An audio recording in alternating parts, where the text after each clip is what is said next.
พี่น้อง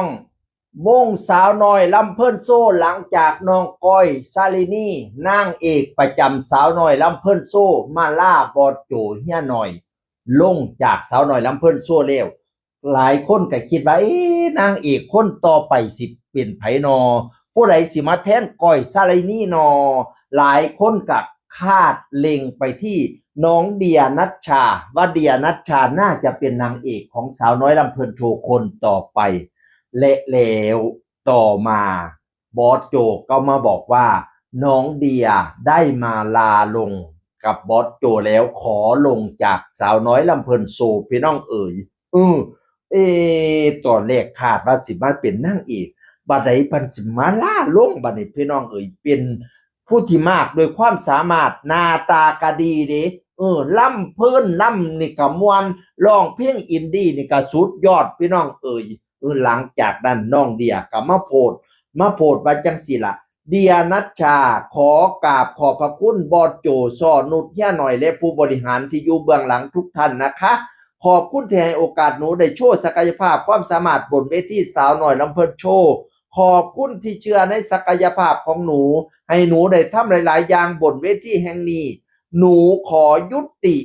การเป็นสมาชิกสาวน้อยลำเพิ่นโชว์นะคะหนูขอขอบคุณแม่ฮักพ่อฮักFCทุกท่านที่ให้กำลังใจซัพพอร์ตหนูตลอดมา1ฤดูกาลอบอุ่นมากๆเลยค่ะขอบคุณที่รักและเอ็นดูเด็กน้อยคนนี้นะคะในฤดูกาลหน้าหนูจะไปอยู่ไหนฝากติดตามเป็นกำลังใจซัพพอร์ตหนูในเส้นทางหมอลำนี้ด้วยนะคะขอบคุณค่ะในฤดูกาลหน้าหนูจะไปอยู่ไหนฝากติดตามเป็นกำลังใจซัพพอร์ตหนูในเส้นทางหมอลำด้วยนะคะหนูสิไปอยู่ไหนล่ะพี่น้องเอทิ้งท้ายด้วยปริศนานะฝากติดตามหนูด้วยพะนะว่าหนูสิไปอยู่ไหนนอหนูสิไปไซอินดี้บ่เพราะว่าหนูก็ร้องเพลงอินดี้มาม่วนเด้หรือหนูสิไปสายหมอลำต่อพอเห็นหนูไปแช่โพดของหมอลำเสียงสะกิดใจไปแช่โพดว่าปังค่าวาสนาเอยังไงอยู่เนาะก็รอติดตามเราก็ได้แต่สงสัยหรอกเราไม่กล้าฟันธงใครหรอกพี่น้องเอ๋ยเดี๋ยวเขาจะไหมปากเอา หนูจะไปอยู่ใดกะขอให้หนูปังเพราะว่าหนูเป็นคนสวย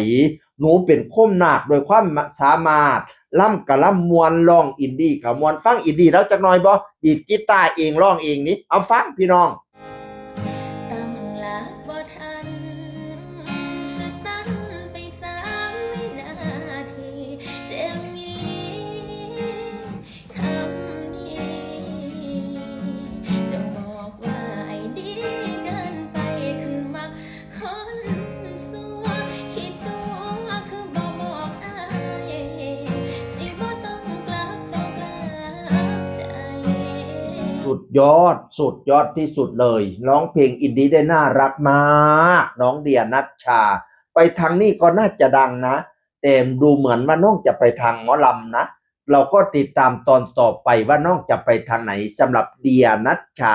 สาวน้อยลำเพลินโชว์ลาลงเรียบร้อยแล้วเสียงอื่นคนเก่าเว้าสู่ฟังสวัสดีครับสวัสดีครับ